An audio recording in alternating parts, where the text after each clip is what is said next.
Les invitamos a escuchar Hay mucha gente buena, un programa que dirige Almudena Delgado. Here comes the sun.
Esta noche recorremos el camino de Nazaret a Belén para revivir con Cayetana Jairi Johnson todo lo que rodeó al nacimiento de nuestro Salvador.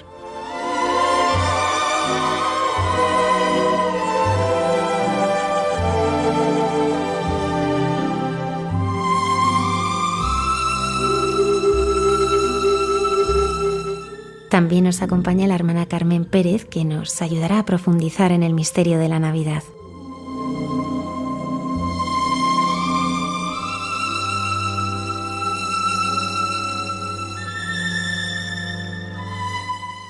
Buenas noches y bienvenidos a nuestro programa. Muchas gracias por acompañarnos.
gliding along with the song of a wintry fairyland. Our cheeks are nice and rosy and comfy and cozy are we.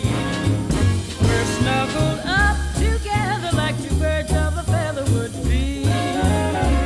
Let's take that road before us and sing a chorus or two. Come on, it's lovely weather for a sleigh ride together with you. Sleigh ride together with you. Sleigh ride together with you. Sleigh ride together with you.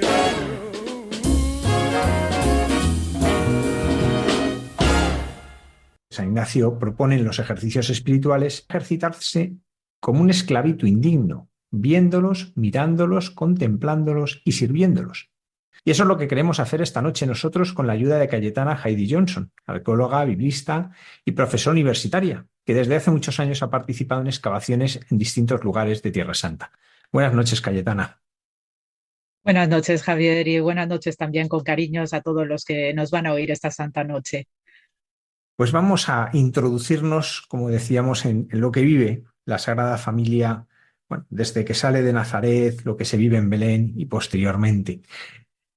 Una cosa que siempre llama la atención es que María y José, que vivían en Nazaret, faltan muy pocos días, en principio, para el parto, y se ponen en camino hacia Belén. ¿No podían haber esperado? ¿No podían haber dicho vamos a esperar que nazca y luego iremos? Sí, además es que es una circunstancia cuanto menos chusca porque parece ser, y al hilo de lo que se lee en el protoevangelio de Santiago, que fue escrito a comienzos del siglo II y suministra información más cotidiana, más detallada de determinados aspectos de esta bajada de Nazaret a Belén y después determinados hitos en el camino hasta llegar hasta la Cueva Santa, pues tenemos claro que hay una medida, digamos, acelerada de descender de Nazaret a Belén, supuestamente atribuido o debido al censo que exige el emperador Augusto, y entonces hay una prisa, hay una especie de velocidad necesaria que además en el protoevangelio de Santiago pues enfatiza a San José que tiene una necesidad, una premura de empadronar a sus hijos.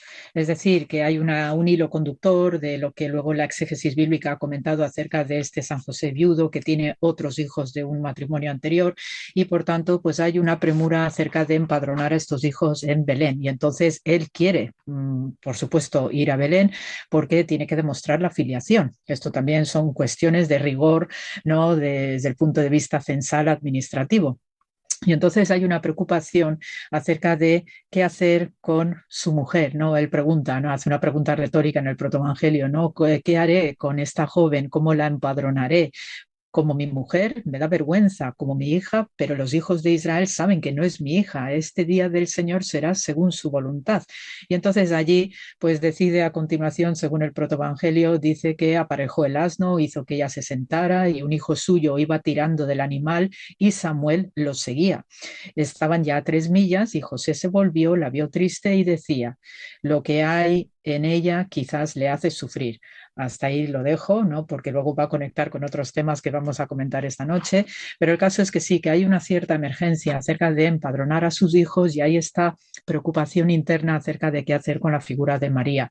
Yo creo que es simplemente una cuestión práctica de administración romana en este periodo y por tanto pues hay esta exigencia de que para empadronar a esos hijos que tiene José de otro matrimonio, no es viudo, pues se hace necesario, ¿no? Que el padre esté presente para figurar en el censo, dar fe de que son sus hijos. Esto de entrada en esta primera información. Como esto habrá llamado la atención a más de un oyente, es un protoevangelio. ¿Qué valor tienen para nosotros? Pues sí, a mí yo disfruto mucho con estos textos porque aunque la tradición exegética y por lo menos desde el punto de vista de la tipología siempre se los llama apócrifos y cuando se menciona la palabra apócrifo pues como que hay una cierta reverberación negativa, como algo que la Iglesia ha secuestrado, ¿no? Al resto de los creyentes y cosas un tanto siniestras. A mí me gusta más hablar de literatura parabíblica y probíblica porque también nos dan una serie de detalles que es también propio del interés de la gente, del común, no tan común, de los creyentes o no creyentes, ¿no? Que nos suministra una serie de detalles, ¿no? De vida cotidiana, de situaciones muy cercanas a lo que también lo que nosotros vivimos de manera cotidiana, como estas cuestiones tan domésticas de hacer un censo, un padrón para nuestro discurso. Y entonces, pues, enriquecen mucho, ¿no? Dan ciertos detalles que fruto de estos autores que escriben estos textos, como el Protoevangelio de Santiago, pues luego nos suministra un filón importantísimo a la hora del pico y la pala. Y entonces, por una serie de detalles que podemos ir rastreando en este tipo de textos, pues podemos luego irnos conduciendo o reconduciendo y las devociones que se van gestando y gestionando a lo largo de siglos para luego, pues cuando llegan los tiempos recientes en los cuales pues tengo la enorme bendición de participar, ¿no? Con nuestras etapas de verano polvorientas y a 50 grados y demás, pues la verdad que es un regocijo ver cómo luego vamos exponiendo y colegas de profesión también pues van sacando determinados lugares que luego cuando uno lee de cerca estos evangelios como otros tantos textos, incluso los de información adicional, ¿no? Propios de autores romanos o de autores griegos y etcétera, pues nos enriquece muchísimo, ¿no? A la hora de entender y de interpretar pues realmente cómo se ha ido creando, cómo ha ido creciendo, ¿no? Toda esta tradición cristiana de una familia judía, sencillita, que simplemente estaba haciendo lo que tenía que hacer en esas fechas, ¿no? Desde un puro punto de vista pragmático y de ciudadano, pero que luego nos va a dar también una conducción de lo que es la historia sagrada, simplemente con un hecho tan simple como esto del padrón. Sí, esto hay que recordar que con los libros que han pasado al canon, los evangelios que conocemos son los que nos dan una información a veces muy concisa. Y sin embargo, todos los protoevangelios, como bien decías, están llenos de datos, de algunos de la imaginación, otros datos de la época, y sin embargo, son muy desconocidos, pero casi nadie se da cuenta que casi todo, la iconografía que tenemos, nacen de los protoevangelios, y que por tanto muchas de las imágenes nacen de ahí.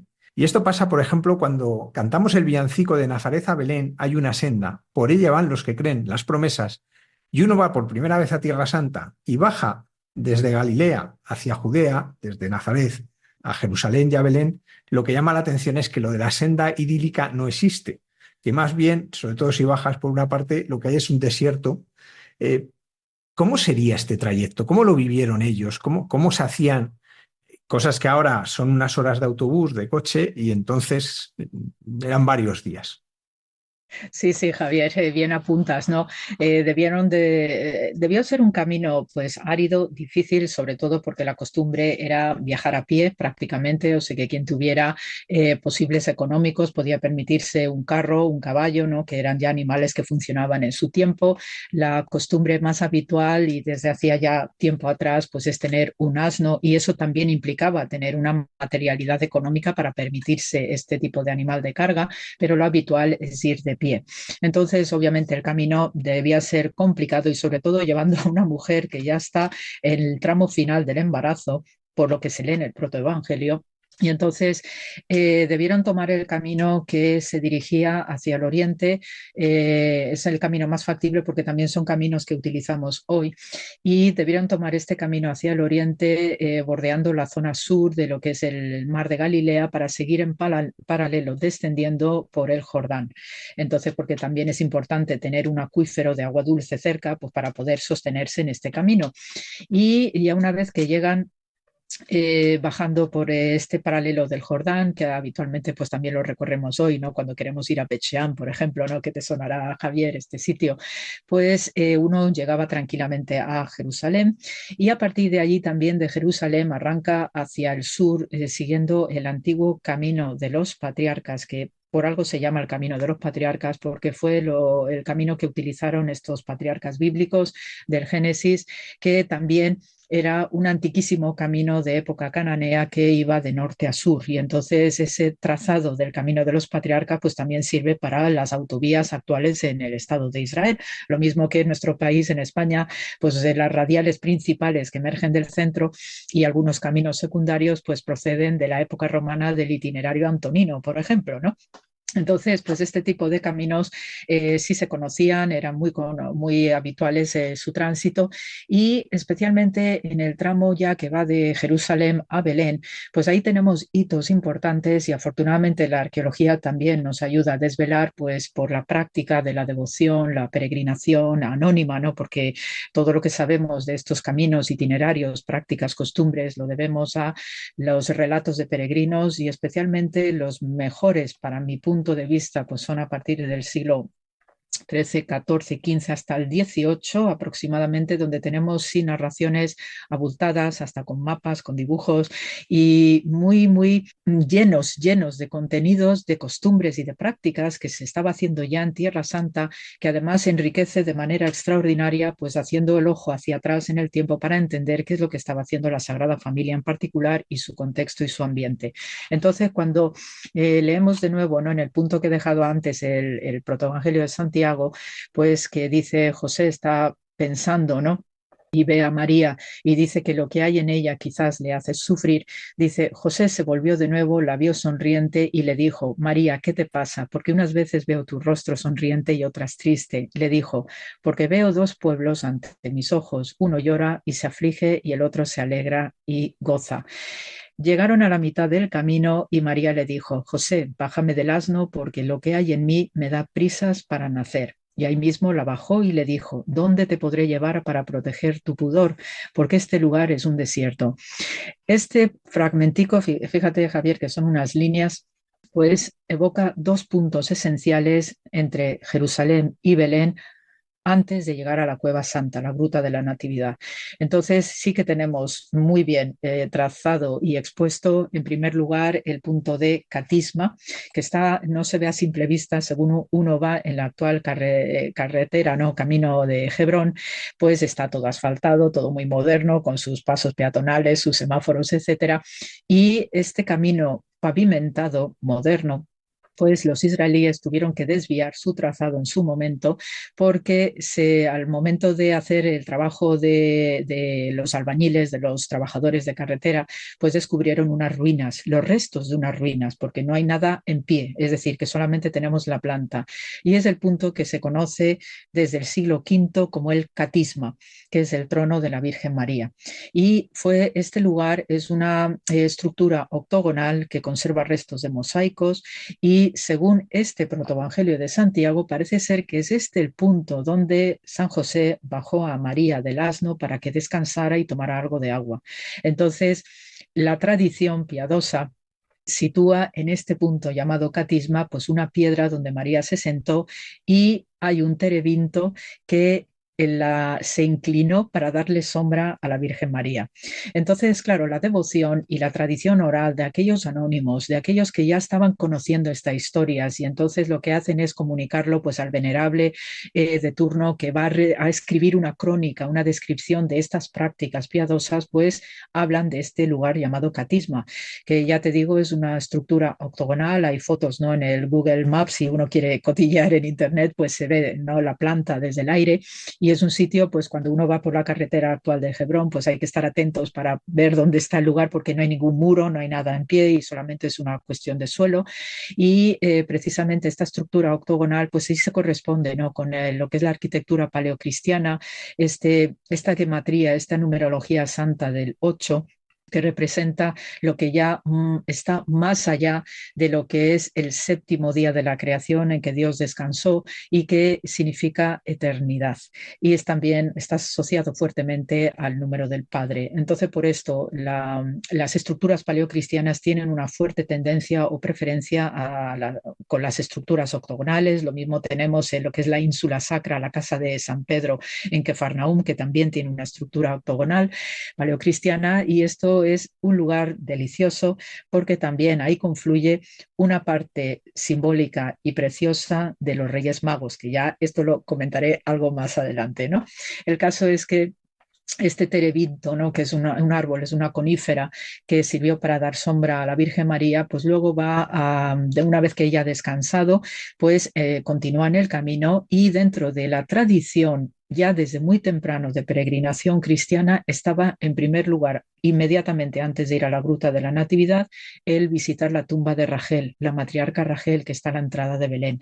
También tenemos restos arqueológicos, tanto el catisma como la tumba de Raquel, pues ha estado investigado, excavado, muy bien pautado todo por las autoridades israelíes y también con colaboración con las autoridades cristianas pertinentes, porque obviamente hay que trabajar en equipo para luego también hacer las interpretaciones, la exégesis, etcétera, y todo lo que rodea al mundo paleocristiano.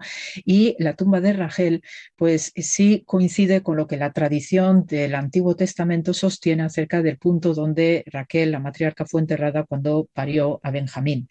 Entonces, este mundo de Raquel, ahí sí hay unas cuevas que se cree que sirvieron, ¿no? Estas cuevas en la zona para favorecer un enterramiento hipogeo, que es la costumbre desde muy antiguo de la tumba cueva en todo Israel. Pues sí, hace que haya esta profecía de Jeremías 31, donde se nos dice que Raquel llora por sus hijos. Tiene un sentido interpretado desde el punto de vista de la hermenéutica judía, porque en este punto donde está la tumba de la matriarca Rachel salieron los deportados junto con Jeremías entre ellos, a Babilonia, el exilio de Babilonia. Por ahí salieron. Y entonces por ahí, pues Jeremías tiene esta expresión profética al pasar por la tumba de Rachel de estamos yendo en exilio, en deportación, y por eso Rachel vuelve a llorar por sus hijos, porque precisamente Rachel, que es madre de José y Benjamín, José representa las tradiciones de las tribus del norte de Israel y Benjamín está unida a la tribu de Judá. Y tanto unos como otros sufrieron deportación y exilio. El norte preferentemente sufrió el exilio de los asirios, ¿no? Especialmente en el siglo VIII, que fue muy, muy dura. Hubo ahí una traslación de gentes de manera abundante. Y luego en el sur, Judá, que incluye a Benjamín, pues también fueron deportados a Babilonia. Entonces, por esto es el llanto de Rachel por sus hijos. En la interpretatio cristiana, que enlaza esta idea de Rachel que llora por sus hijos, pues había que, junto con la tradición judía de peregrinación al lugar de la matriarca Rachel, pues claro, entronca necesariamente con esta entrada de la Sagrada Familia que presta sus respetos como judíos a la tumba de Rachel y continúa en el camino. Y es que además en la tradición judía es a través de este punto donde Israel volverá del exilio y también en la era mesiánica vendrá el Mesías. Entonces, fíjate la relevancia del lugar tan simbólico que es este punto de la tumba de Rachel y qué casualidad que allí tiene que dar sus respetos la Sagrada Familia, llevando en su seno al niño Dios con toda la resonancia mesiánica de fondo, que es propio además de Judá y de Belén de Judá, que esta expresión es típica en todos los relatos mesiánicos, desde el Antiguo al Nuevo Testamento, que Jesús tenía que nacer en Belén de Judá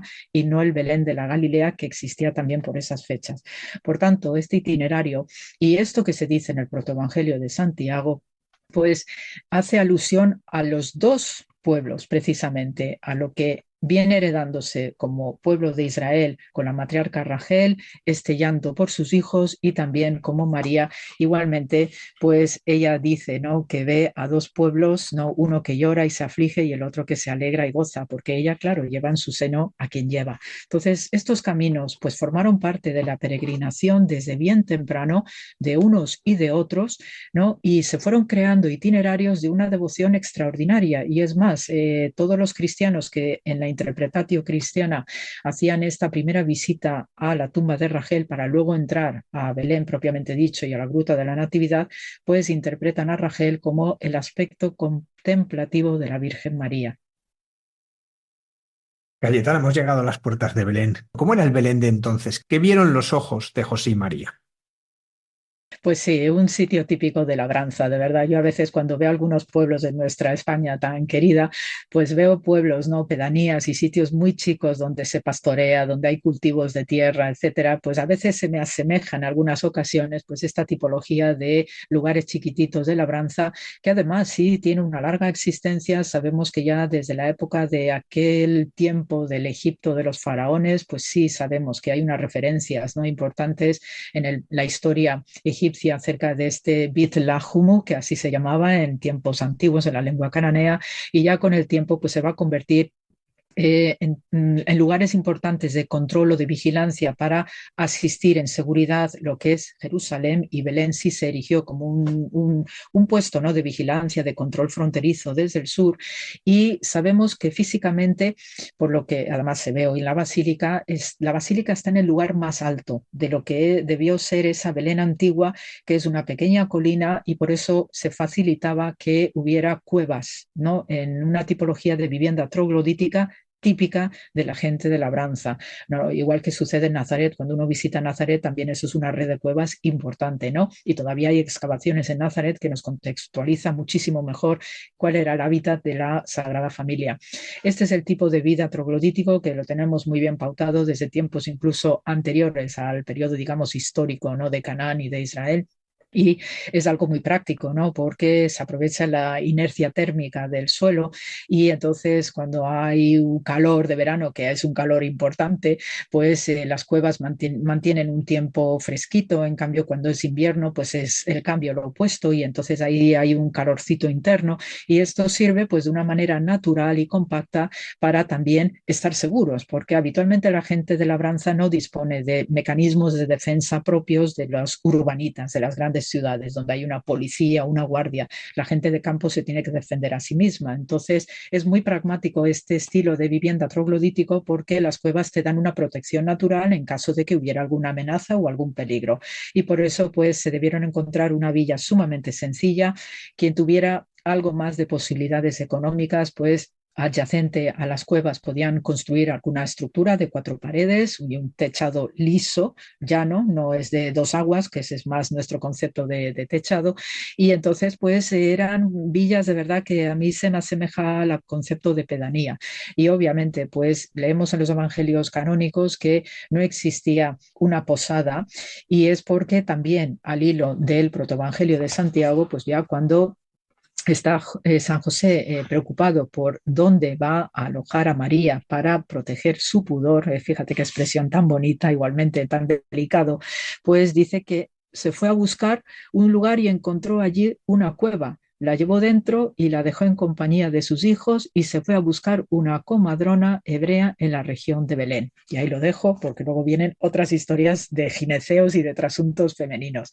El caso es que debía ser un sitio tan sumamente sencillo, y hay este mandato del padrón, y los romanos en este sentido tenían que controlar muy, muy bien todo y cada uno de los elementos que formaban parte del imperio romano de entonces, y sobre todo por la cuestión fiscal, porque el imperio romano, mira, me da igual lo que hagas en tu casa con tu dios, tus dioses o lo que sea, pero el fisco es el fisco, y eso, lo de Santa Madre Hacienda, eso no lo quita nadie, igual que en nuestro presente, ¿no?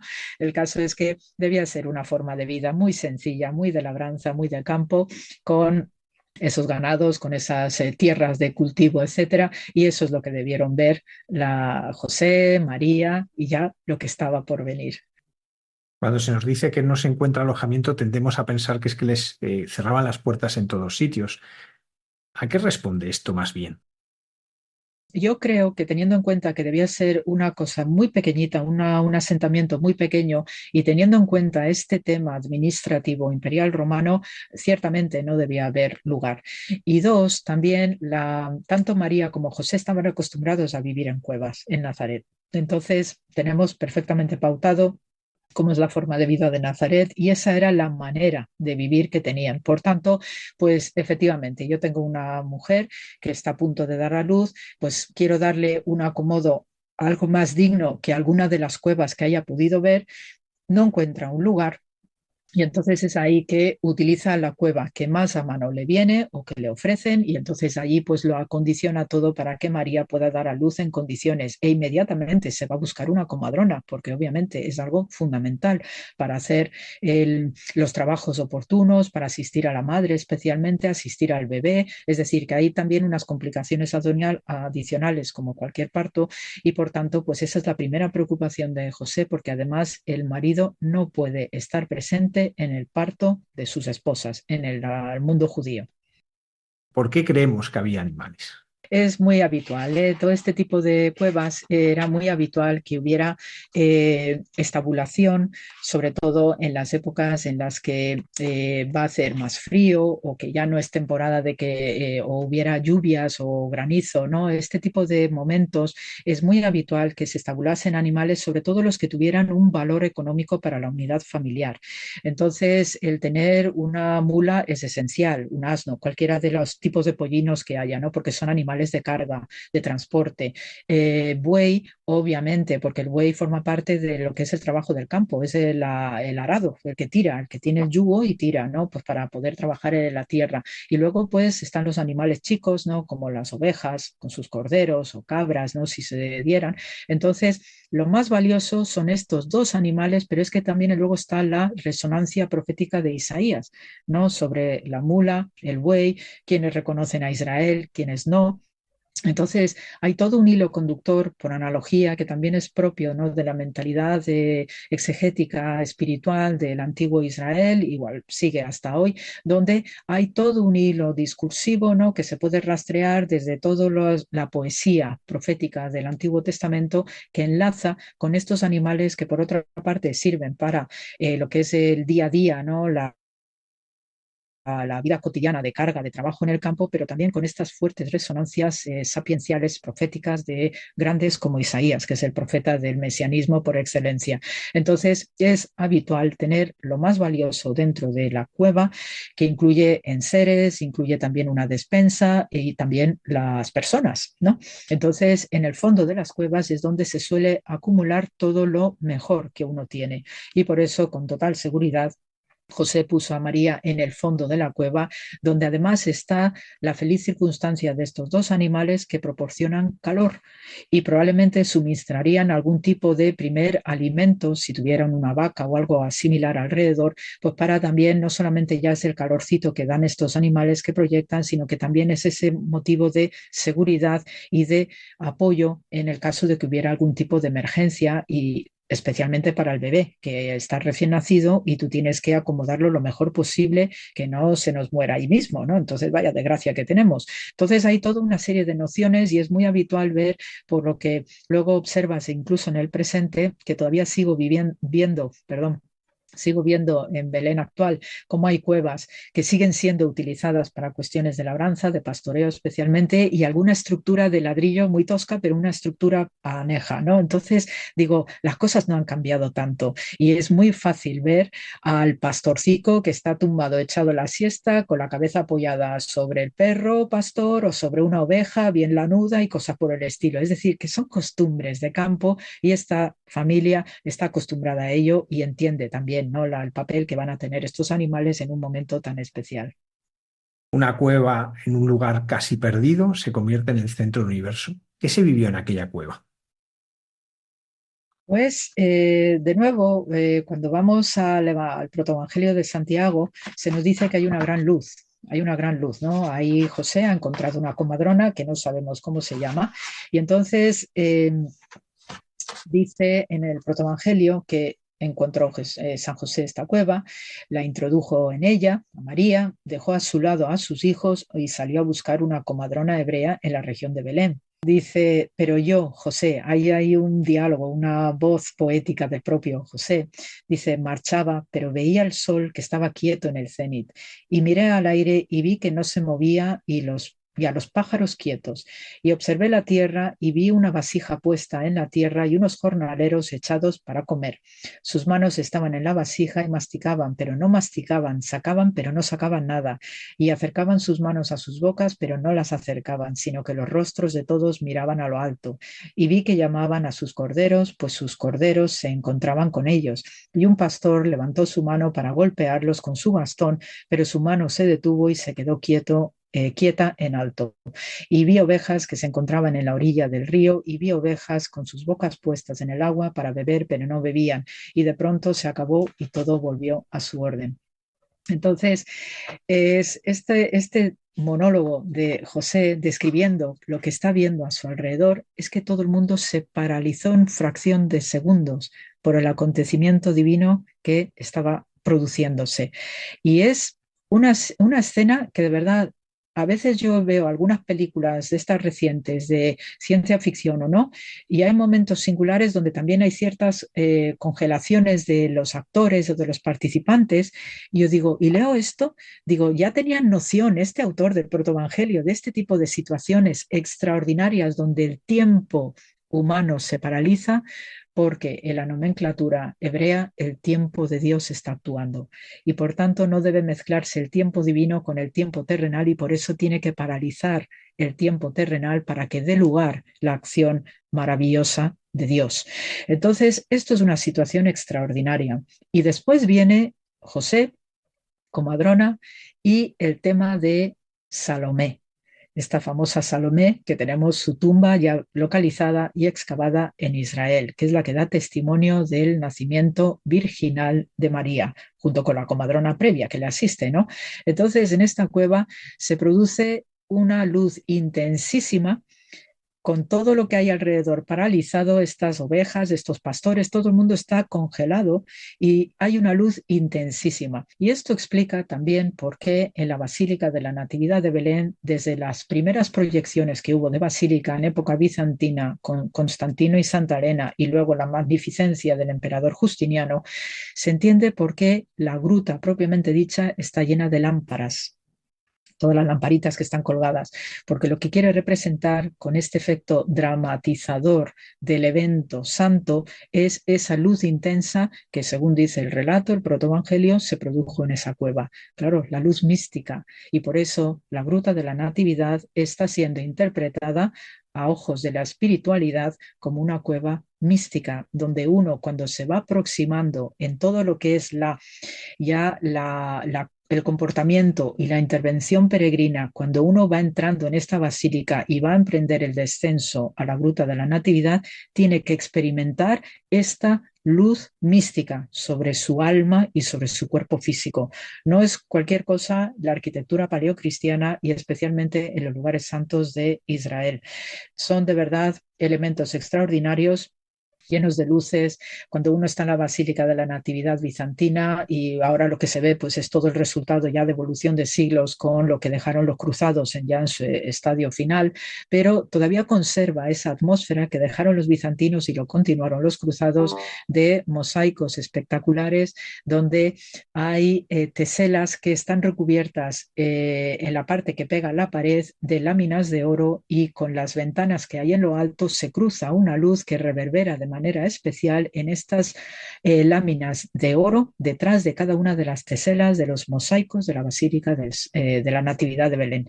Entonces lo que se busca es crear este ambiente místico para que el fiel vaya aproximándose a la gruta de la Natividad ya en una situación determinada espiritual donde su alma, su mente y todo su ser tiene que haberse despojado de todo mundanal ruido, porque va a lo que va y tiene que estar en auténtica concentración espiritual y fusionarse con el acontecimiento sagrado que hay en esa cueva. Por eso tenemos tanto simbolismo que es muy rico, ¿no?, del arte cristiano oriental, de la luz, las lucernas, hay lámparas por todas partes, ¿no?, en este estilo bizantino, y es por eso, porque también la cueva, lo mismo que en el mundo funerario, las cuevas son unos símbolos poderosísimos de que de la misma oscuridad también brota la luz divina.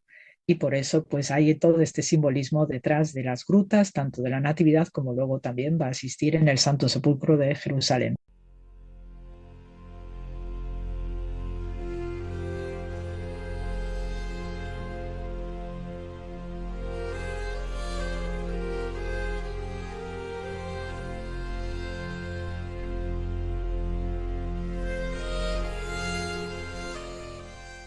Cayetana, has sacado un nombre a la palestra que es Salomé. ¿Qué sabemos de ella? ¿Quién es? Ay, la Shulamit, esto en hebreo el nombre es Shulamit y es la misma raíz, el nombre de Salomé es la misma raíz en femenino de Salomón, ¿eh? Y entonces, pues este tipo de nombres son también muy relevantes como tantos nombres que tenemos en nuestros protagonistas bíblicos, y sobre todo son nombres de tiempos mesiánicos. No es casualidad que esté el nombre de José. Yosef en hebreo pues significa el que añade, el que suma, el que incrementa. También tenemos el nombre de María, ¿no? Como Miriam o Mariam, y entonces este nombre pues indica la que es exaltada, la que es subida de categoría también. Y Salomé pues es que es la misma raíz de Salomón y de Shalom, por cierto, pues la etimología del nombre de Salomé es la que lleva a la perfección, a lo que está completo. Y por eso, pues cuando se saludan los hebreos y dicen Shalom, pues lo que te están diciendo, ¿no? Deseo, en el fondo, deseo que todo esté bien contigo. Eso es lo que representa. Entonces, esta Salomé, pues hay diversas tradiciones que dicen que es prima de María de Nazaret. Otros también lo asocian a la Salomé que está en la crucifixión, y tiene algunos hilos conductores con la figura, ¿no? de Salomé desde el punto de vista de su parentesco con la Sagrada Familia a través de María de Nazaret. Y entonces, pues cuando sale esta comadrona que había llevado José y asiste a María en el parto, pues claro, ella sale corriendo y se encuentra con Salomé y le dice que es que ha asistido a una mujer que ha tenido un parto virginal y que eso, por lo menos orgánicamente, con las mujeres es imposible. Entonces, claro, Salomé se queda totalmente sorprendida y quiere dar testimonio de esto que ha pasado, y entonces, en este sentido, pues Salomé va a la cueva y tenemos, según el relato del protoevangelio, ¿no? Pues que se nos dice que la comadrona, ven y verás, y dice, sí, se encuentra a esta Salomé, y entonces dice, la comadrona entró en la cueva y dice, María, María, muéstrate a ti misma, pues no es pequeña la disputa que hay acerca de ti, por tanto, si eres virgen, muéstrate. Salomé entró y se acercó y vio que era virgen. Salomé se lamentó diciendo, ay de mí, impía y falta de fe, que he tentado al Dios vivo y aquí que mi mano se quema y se me desprende. Es decir, que este episodio de Salomé, que por la duda pues se le queda la mano atrofiada, pues esto luego ella va a recibir un mensaje también, ¿no? de lo alto, ¿no? Y dice, Salomé se puso de rodillas ante el Señor diciendo, Dios de mis padres, acuérdate de mí, que soy descendencia de Abraham, de Isaac y Jacob, y no me pongas como escarmiento ante los hijos de Israel, sino que envía a los que me engendraron. Señor, tú sabes que en tu nombre ejerzo la medicina. Ojo con este dato, que tenemos a una señora que ejerce la medicina, y la recompensa la recibo de ti. He aquí que un ángel respondió a Salomé diciendo, Salomé, el Señor ha escuchado tu ruego, ve a presentar tus manos al niño, tómalo y obtendrás la curación y la salvación. Y Salomé se llena de alegría y efectivamente queda sanada. Entonces esta Salomé, pues también se ha especulado mucho acerca de esta figura, porque sí sabemos que desde el punto de vista arqueológico, la tumba de Salomé la tenemos localizada cerca de Belén, en Bet Lahi, y estaba localizada ya en los años 80. Estaba lleno de aluvión, de escombro, etcétera, y los Israel Antiquities, las autoridades israelíes, pues cuando iban ya haciendo las primeras prospecciones del lugar, pues observaron que todavía había veneraciones cristianas en el lugar, es decir, que la gente dejaba velitas, dejaba estampitas y cosas así, plegarias escritas en papel. Y entonces, pues ya por ese tipo de detalles, que fíjate qué chivato tan maravilloso tenemos, ¿no? De la praxis, ¿no? cotidiana y espontánea, ¿no? de fieles anónimos, pues ya emprendieron la labor de excavación propiamente dicha y tenemos un lugar maravilloso. Además es que desde el punto de vista material, pues es la tipología de las tumbas hipogeas típicas del siglo I, donde hay pues estos elementos comunes del banco de pudridero, después los nichos cojín, donde metías a los osarios, etcétera. Y sí tenemos más de 55 graffiti de peregrinos históricos en griego, en arameo y en árabe, porque también estos son lugares esenciales para las musulmanas, especialmente las mujeres. Estamos hablando de itinerarios de lo femenino, y las musulmanas también hacen estos recorridos de todo lo relacionado con la familia de Jesús, porque también tienen un tratamiento exquisito en el Corán, María, San José y Jesús. Y entonces, pues estos graffiti nos dicen mucho acerca de la devoción y la mayor parte de las nomenclaturas se refieren a Santa Salomé. Esa es la manera de identificar este lugar y además no sé cuántas lucernas de cerámica que se corresponde con un formato de lámpara que hay en el mundo romano tardío y bizantino, muchísimos porque lo que se veneraba, claro, era la cueva tumba de Salomé. Entonces ahí no hay ventanas ni nada y entras a oscuras, pero vas con tu lucernita, ¿no? Y también se detectó una estructura, digamos, una pequeña capilla interna en la cueva, ¿no? Tumba cueva de Salomé, donde estas veneraciones tempranas ya estarían dando lugar, ¿no? El caso es que el lugar tiene un encanto profundo, es un lugar que está aislado en un campo, ¿no? Porque también era una forma de enterramiento pues muy propio, no se entierran las ciudades, siempre tiene que ser fuera de lugares donde hay muchísima gente y entonces pues esta tumba a todas luces y por estas inscripciones, que es fundamental tener algún dato escrito, pues indica que la devoción es consistente durante muchos siglos acerca de este lugar y por tanto está plenamente identificada como la tumba de Salomé. Restos óseos no hay, porque ya pasa mucho tiempo, son los aluviones, etcétera, pero ya simple hecho de tanta devoción a través de estos grafitis nos tiene que decir mucho más. Y esto pues también es una gran alegría para todos los que estamos metidos en este mundo. ¿Dónde estaba José mientras el parto y qué hacía? Sí, sí, esto también está muy pautado en la costumbre, la tradición judía. Ellos entienden, ¿no?, que los alumbramientos, pues algo estrictamente de mujeres y las mujeres, pues también durante todos los meses de embarazo hay una serie de costumbres muy bien pautadas, ¿no?, para las mujeres embarazadas, donde aquello se convierte en un auténtico gineceo. Hay baños rituales judíos propios de embarazadas y las que van a parir, las que llegan al noveno mes y hay mikvaot, se llaman así mikvaot de mujeres, ¿no? Y tiene la mujer la obligación durante ese tiempo de embarazo que incrementar todas las acciones positivas habidas y por haber, como incrementar la donación de limosna, ¿no?, hacer actos de justicia, rezar muchísimo, leer la Torá, también es altamente aconsejable para la mujer embarazada. Y ya cuando se llega al noveno mes, entonces los baños rituales se incrementan y también, como parte de todo el proceso de embarazo, no debe visitar cementerios, no debe ver cosas horrendas, debe evitar el chisme, cosa, un detalle también muy chusco, y todo lo que sea feo, y alimentarse de la forma más estricta posible con la alimentación, siguiendo las normas del kashrut, toda la alimentación kosher. Entonces, si hay por algún desliz no hecho conscientemente de que ingiere algo que no es correcto, entonces hay también un protocolo pues, para que ella pueda, digamos, redimirse de no haber comido algo impuro, por ejemplo, porque siempre se te puede colar alguna cocina y entonces pues también se acomete, ¿no?, este tipo de tratamiento con respecto al cuerpo físico, pero también espiritual. El tema se hace mucha insistencia con la plegaria, sobre todo los salmos. Entonces, tanto el hombre como la mujer, porque el hombre aquí también tiene un papel destacado, aquí los embarazos, igual que los matrimonios, pues es cosa de dos y no solamente la mujer tiene estas normas, ¿no?, de tratamiento su cuerpo, porque son dos personas las que están ahí operando, sino que también el marido tiene una intervención necesaria y obligada, y el marido pues habitualmente está siguiendo una serie de prácticas de ir a la sinagoga también con mayor intensidad, reza una serie de salmos, especialmente reza el Salmo 20 todas las noches, que es un salmo mesiánico, por cierto, y repite con cierta insistencia el versículo 7 y el versículo 8.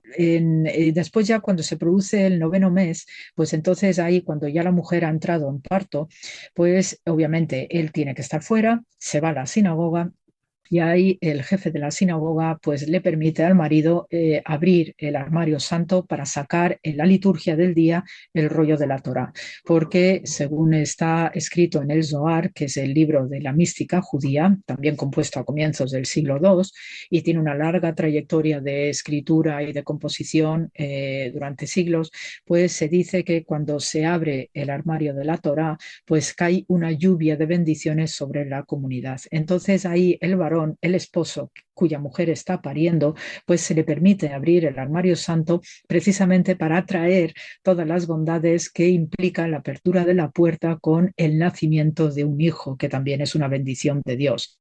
Y en ese momento, pues el marido, además de esta acción de sacar el rollo de la Torá, pues está recitando una caterva de salmos espectacular que pues incluyen Salmo 20, 21, 22, 23, 24, luego pues hay un salto a los salmos exorcistas como el 91, el 121, 122 y así tira millas hasta el final.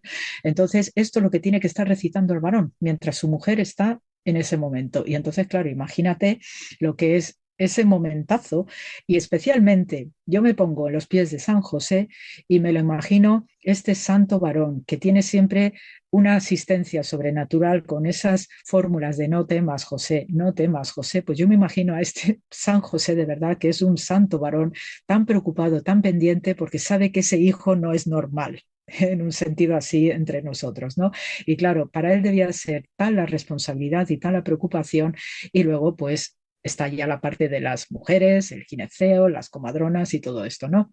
El papel de las comadronas es algo muy, muy representativo y más cuando se tiene un parto de este tipo, porque sabemos por el Éxodo que hay, junto con Miriam, la hermana de Moisés, cuando están, hay pasajes de comadronas con nombre propio mencionadas en el Éxodo, de los israelitas en Egipto, se llaman Shifra y Pua. Y entonces estas comadronas son mujeres muy activas a lo largo de toda esta relación de los israelitas de Egipto con el faraón. Y precisamente son estas comadronas con nombre y apellidos junto con Miriam los que están animando con cantos y las panderetas y demás a ayudar a los israelitas al cruce del Mar Rojo que se les ha abierto de manera milagrosa. Y ese es un símbolo importantísimo para Israel de parto del Israel viejo al Israel nuevo, a través de estas aguas que son equivalentes a las aguas uterinas. Por eso, cuando se produce un parto, las mujeres, incluso hoy las judías ortodoxas, tienen en mente y mencionan en sus plegarias a Sifra y a Púa cuando están pariendo, porque establecen una conexión necesaria del alumbramiento de sus hijos como cuando Dios los sacó de Egipto con mano fuerte. Cayetana, además de arqueóloga biblista, profesora, como hemos dicho antes, de colaborar en muy distintas publicaciones como National Geographic, tú también conoces las lenguas de aquel entonces, el arameo, el hebreo. ¿Cómo suena uno de esos salmos, el que tú elijas? ¿Cuál era, por así decirlo, la banda sonora que José va entonando mientras su hijo está naciendo? Pues mira, precisamente he seleccionado porque los otros salmos tienden a ser muy largos y porque son muy letánicos también. Y entonces he seleccionado precisamente este Salmo 20, estos dos versículos, el 7 y el 8, y por razones muy concretas, porque es aquí donde se menciona el tema mesiánico y porque este Salmo 20 es el que el marido debía recitar todas las noches antes de irse a dormir. Entonces, ves, la exigencia del varón es altísima y además muy noble y muy recio y lo hacían a conciencia. Y eso es una práctica que todavía sigue hoy, porque yo pues en todas estas pesquisas, pues siempre cuando voy a Israel, no solamente es el pico y la pala, sino que hablo con rabinos, hablo con religiosos, porque también trabajo con algunos de ellos. Digo, oye, tú haces esto, porque claro, los que conozco que están casados, la mayoría tienen ya 2 o 3 hijos y demás, yo les pregunto cositas que a mí me resuena por la tradición rabínica que viene de lejos, que son costumbres, que la tradición es muy fuerte en Israel. Yo les pregunto, ¿seguís haciendo alguna de estas cosas? Dice, sí, seguimos rezando tal salmo, rezamos lo otro y no sé qué, estamos en la sinagoga cuando la mujer está pariendo y cosas por el estilo. Y que bueno, aunque ahora no hay nadie que esté dando a luz en casa, porque para eso tenemos los hospitales, pero sí, los hospitales en eso siguen cumpliendo la misma función. Y de hecho, hasta en esos hospitales los maridos se van a la sinagoga del hospital y hacen la misma función. Entonces, claro, pues todo eso con las modernidades, pero siguen teniendo el mismo comportamiento.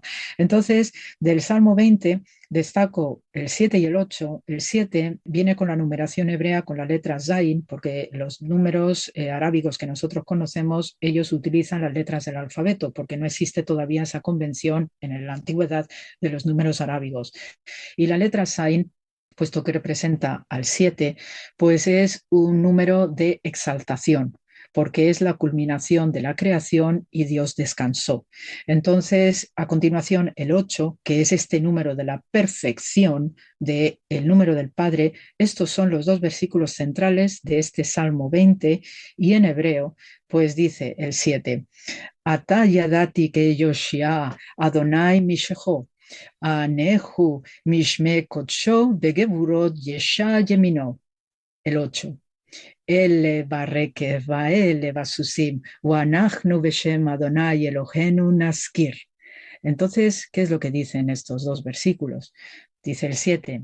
Y ahora yo sé que la salvación del Señor viene a través de su ungido, Meshijo, y es la misma raíz Mashiach que Mesías.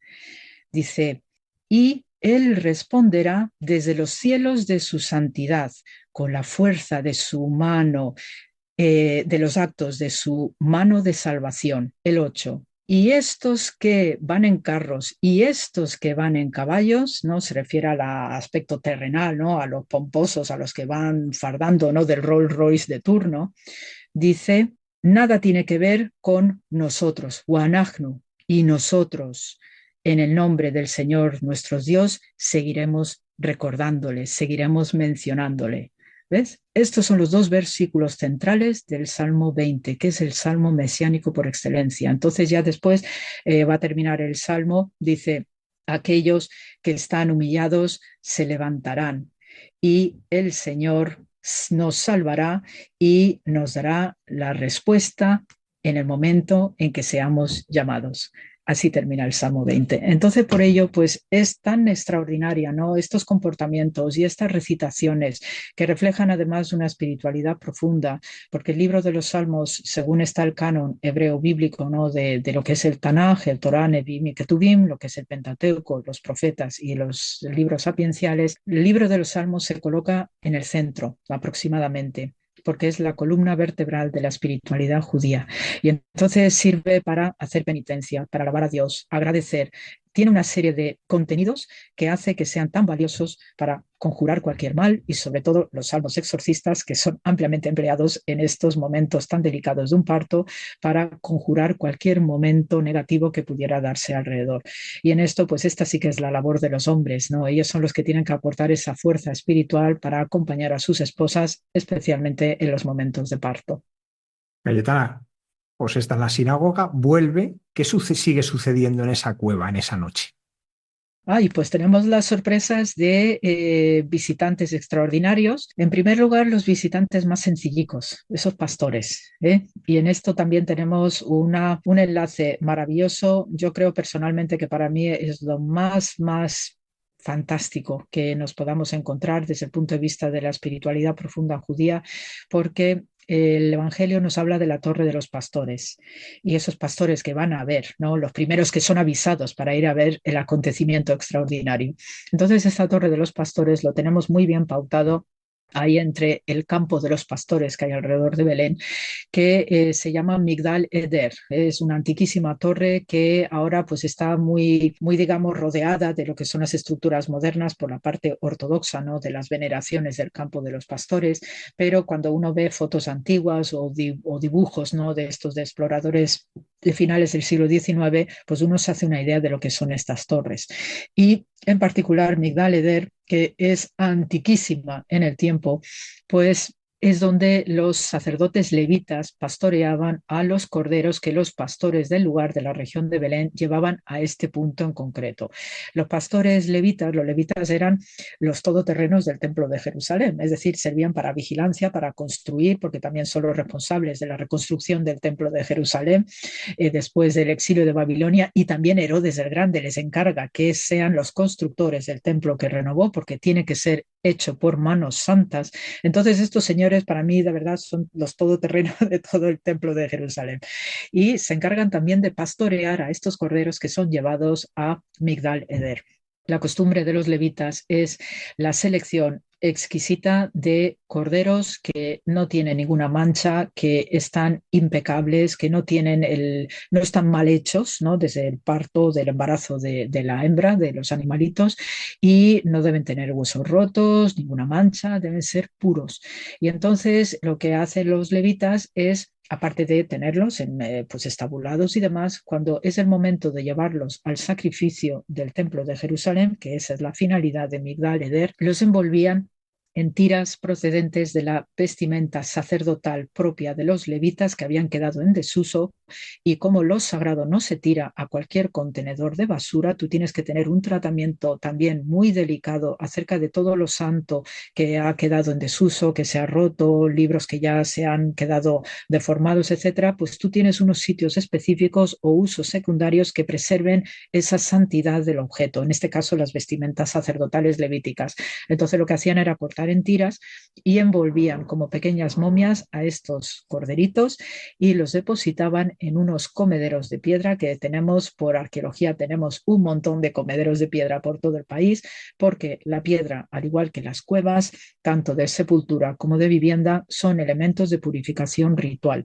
Y por tanto, estos comederos de piedra que aparecen en Belén, pues servían para, en el caso de Migdal Eder, la torre de los pastores, para depositar a estos corderitos envueltos en la santidad de las tiras de las vestimentas sacerdotales levíticas y ser transportados a Jerusalén, porque al depositarlo en estos comederos se quedaban inmóviles, se quedaban quietecitos y así no se podían lastimar, porque ya sabes lo que son los bebés de todas las especies, que son inquietos y se mueven. Entonces el cordero pues tiende a ser saltarín. Y así lo tenían allí para luego ser llevados directamente a Jerusalén para el sacrificio especialmente pascual, Pesaj judío. Entonces, claro, los pastores se les dice que vayan a la cueva y se encuentran a este nene, Jesús, envuelto en pañales, según dice la mayor parte de las versiones. Está envuelto en unos lienzos, en uno de estos comederos. Hicieron necesariamente la conexión, la fusión profunda espiritual de lo que representan esos comederos con esta criatura ahí puesto, envuelto en unas telas, más lo sobrenatural divino que estaban viviendo, porque alguien les vino a decir que id allí a ver lo que ha nacido y ven que algo extraordinario está sucediendo. Entonces, claro, para ellos y en una región altamente mesiánica, a la luz de lo que dice el profeta Miqueas en particular, pues claro, ellos captaron el mensaje de primera mano. Y luego ya empezamos a ver los acontecimientos de unos persas, unos sacerdotes persas que nos vienen del Oriente, quienes conocemos como los Reyes Magos. ¿Qué sabemos realmente de estos magos? Sí, el tema de reyes, pues es por también la asociación de la realeza con el mesianismo, que es uno de los componentes del mesianismo judío, pero sí tenemos claro que son sacerdotes iranios de la antigua religión persa del zoroastrismo. Y los sacerdotes de la religión zoroastriana, que también tienen contenidos de nacimientos sobrenaturales, cuando observaron, además, como todo el Oriente Próximo, no paran de mirar al cielo y por eso son maravillosos astrónomos, pues ellos observaron una luminaria muy específica en el cielo que luego, gracias a trabajos de arqueoastronomía, nos confirman por comparación con diversos almanaques de la antigüedad en esas fechas, que sí hubo una luminaria extraordinaria que la mayoría de ellos apuntan a que era lo que conocemos hoy con el nombre de cometa Halley. Entonces, cada vez que en el firmamento se veía en diversos almanaques, incluso hasta China, cuando se veía algo así en el cielo distinto, todo el mundo tenía esa sensación de que algo extraordinario iba a suceder.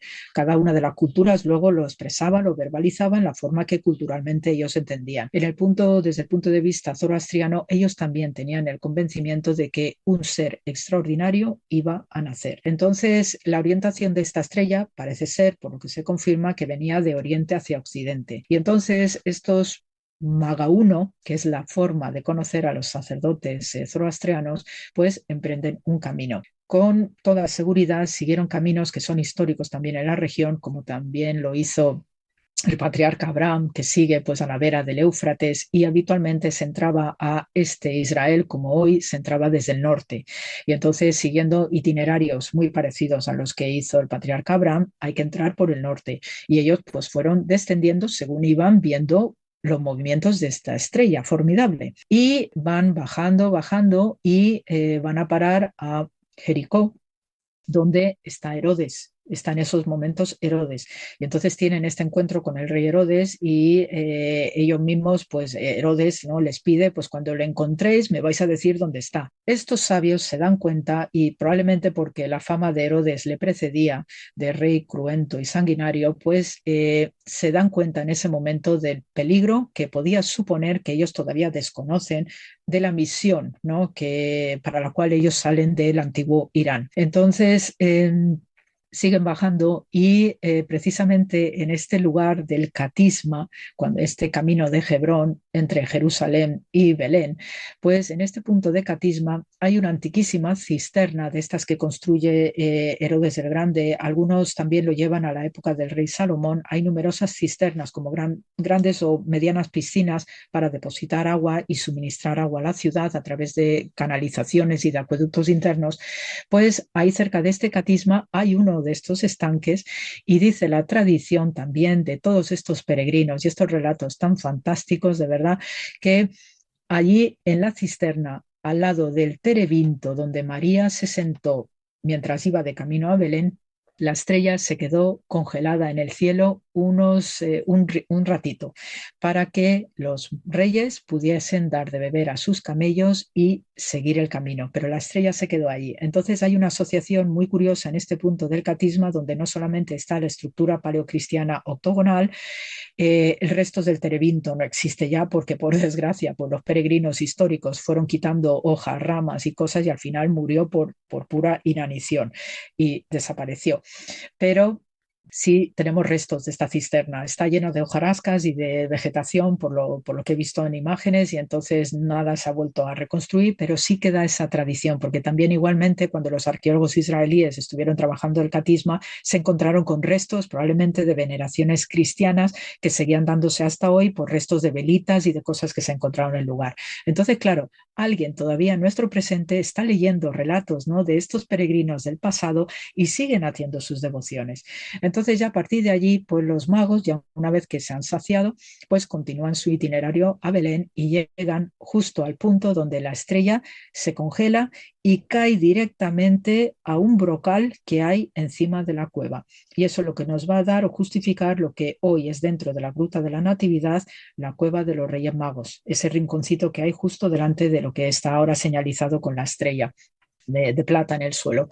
Entonces ahí se sabe desde antiguo, desde la época bizantina ya, que había un brocal, una especie de agujero, ¿no?, hecho sobre la cueva, pues para recoger agua de lluvia y cositas así, materiales, que era también una costumbre muy propia de la gente que vive en cuevas, ¿no? Siempre tienes algún pequeño orificio, abajo pones pues un pizos o una jarra o lo que sea para recoger agua, y también eso te suministra agua dulce de lluvia, ¿no?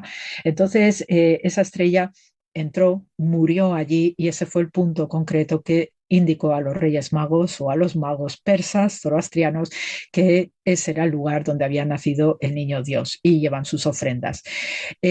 Con respecto a las historias de estos magos, estos sacerdotes zoroastrianos, pues tenemos las leyendas o las historias de Marco Polo, quien en el siglo XIII escribe en el Libro de las Maravillas que cuando iba a emprender su viaje hacia ya toda la zona del Oriente y Asia, pues primero quiso parar en el Próximo Oriente, y entonces sabe por toda esta tradición viajera previa que en Irán todavía se veneran las tumbas de los Reyes Magos, o de estos magaúno, estos sacerdotes zoroastrianos, y lo describe con todo lujo de detalles, incluso que ve los cuerpos, ¿no? En el Libro de las Maravillas, en el libro 31, describe con todo lujo de detalles pues cómo ve unas figuras con barbas largas. Entonces parece ser, por lo que es el entorno en la ciudad de Sabé, según describe Marco Polo, pues hay ciudades en este Irán de la época de Marco Polo, que ya es el Irán musulmán, porque ya Mahoma había llegado unos siglos antes, pues todavía se conservaban ciudades de la antigua religión zoroastriana, y hay unas cuantas. Sabé está cerca de Teherán, la actual capital, y hay otras tantas en el sur, pocas, pero hay todavía ciudades zoroastrianas hasta hoy. Y de hecho la población zoroastriana en el Irán actual está entre 15.000 y 20.000 personas. Y entonces estas tumbas de los magos que fueron a Belén, tal como le describen los iranios de entonces, son los que le indican a Marco Polo que ahí están enterrados. Entonces, claro, es una ocurrencia tierna, entrañable y también sugerente desde el punto de vista del relato, que ya no solamente competencia de lo que es el Israel bíblico o el antiguo Israel y todas las épocas venideras hasta hoy, es que también forzosamente tenemos conexiones interesantísimas de pueblos vecinos que también comparten de alguna manera el escenario de la historia sagrada, como este tema de los sacerdotes zoroastrianos que cuando visitan al bebé Jesús ahí en la Gruta de la Natividad, según continúa el relato de Marco Polo, los reyes o los magos le entregan oro, incienso y mirra. Ya sabemos lo que ello significa. Pero Jesús les entrega una caja con una piedra dentro. Y claro, los magos se quedan extrañados porque no entienden pues, cuál es el significado. Y de cara a un judío, la piedra pues tiene un significado de solidez, de consolidación, de afirmarse espiritualmente. Ese es el significado de todo lo pétreo. Por eso, cuando uno ve una tumba judía, hasta hoy, no se ponen flores, porque las flores es algo ya muerto, ya por sí, porque has cortado el tallo. Se ponen piedras, porque es la memoria de la persona que está ahí enterrada, la forma que sea, está enterrada y esa es la memoria que perdura en el corazón de la persona, de sus más allegados y más allá. Entonces la piedra tiene mucho contenido simbólico y esto los magos cuando volvieron a Irán captaron lo que representaba esa piedra porque cuando llegaron a su ciudad, como buenos sacerdotes, pues ellos abrieron la caja y tiraron la piedra a un pozo e inmediatamente ese pozo se llenó de un fuego sagrado que vino del cielo y fue tal la luminosidad sin quemar a nadie que les dio el mensaje final de lo que representaba esa piedra, que era para dar testimonio de lo que habían vivido en la Gruta de la Natividad. Esto conecta muy bien con lo que es el país de Irán desde el punto de vista geológico, porque los sacerdotes zoroastrianos son conocidos por ser adoradores del fuego, por algo que salía del subsuelo en forma de un líquido negro inflamable, es decir, petróleo. Entonces, claro, en la antigüedad, científicamente tú no sabes lo que es eso, porque todavía no había ese alcance, pero se sabía que brotaba del suelo, como también sucede en otros puntos del Mar Muerto hacia el sur, que hay cuencas petrolíferas, hay capas freáticas petrolíferas que conocemos hoy en la actualidad, que por eso tenemos todos estos países del Golfo, ¿no? Petrolíferos, incluyendo Irán. Pero claro, estos sacerdotes zoroastrianos, viendo que salía ese líquido negro que se inflama con mucha facilidad, pues claro, ellos pensaban que era algo sobrenatural, algo relacionado con alguna divinidad de la tierra y que por eso pues eran los adoradores del fuego por este líquido negro que salía del subsuelo. Hete aquí que cuando depositan esta piedra en uno de estos pozos que ellos veneraban porque no saben qué hay más alrededor, se prende un gran fuego que viene del cielo y no les chamusca a nadie. Entonces ahí es cuando entendieron cuál era el mensaje final que les había entregado Jesús, bebé, desde esa gruta de la Natividad.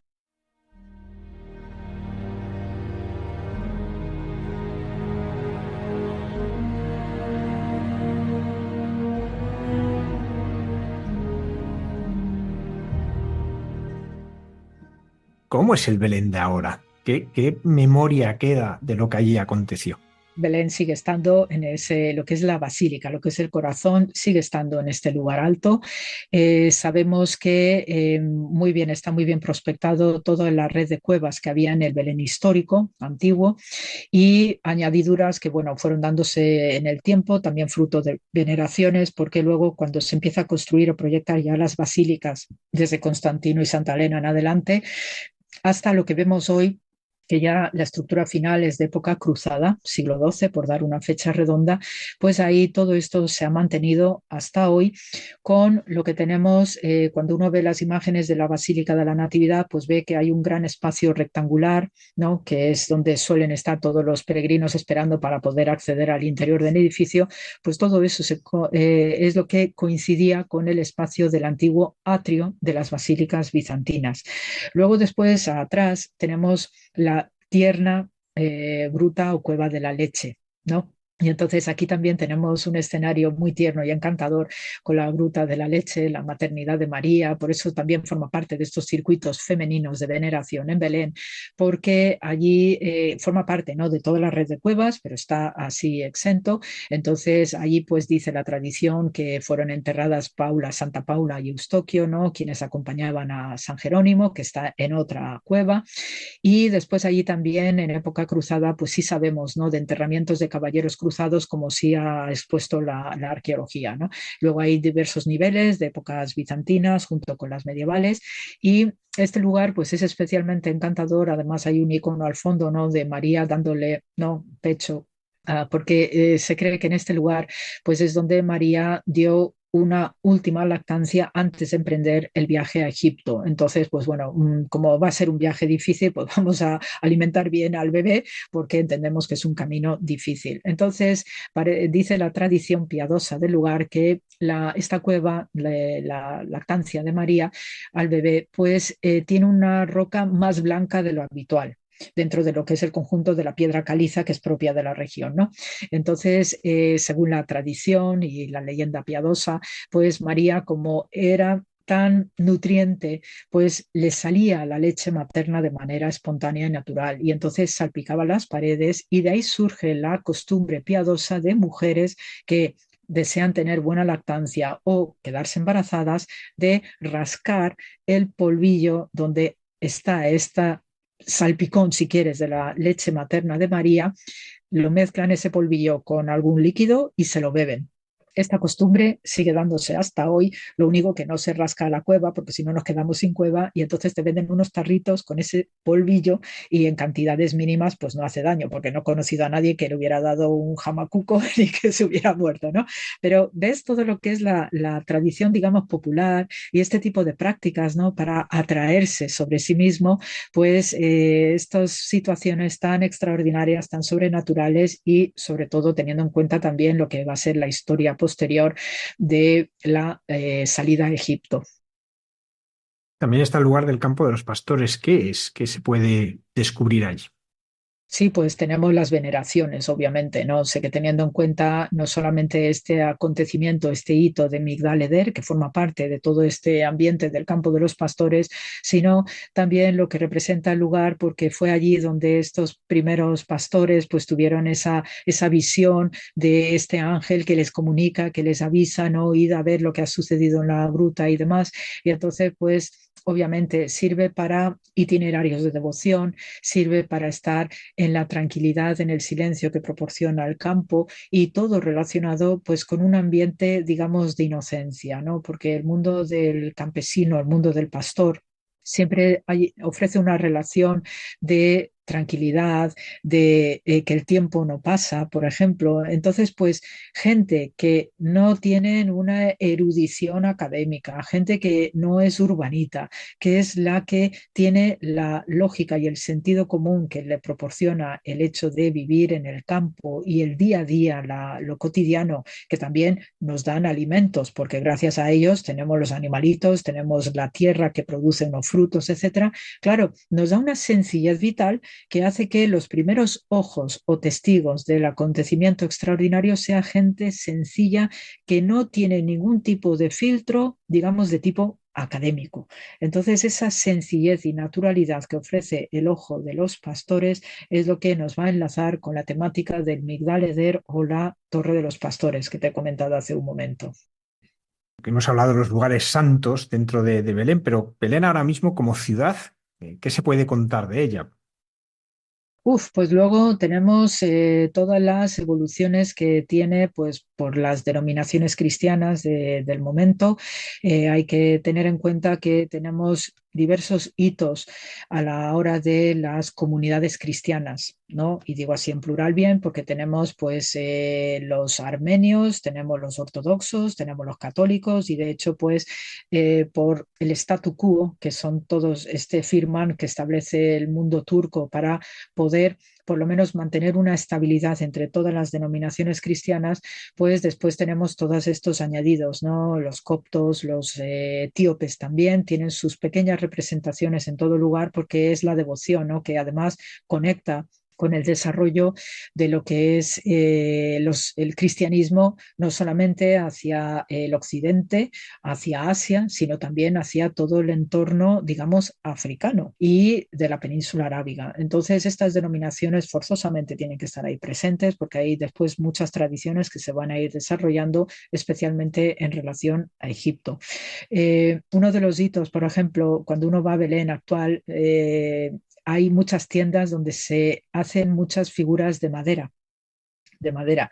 Hay belenes de madera, los rosarios de madera, los cruces de madera, etcétera, pero buenas piezas de madera, ¿no? Y pulidas y preciosas.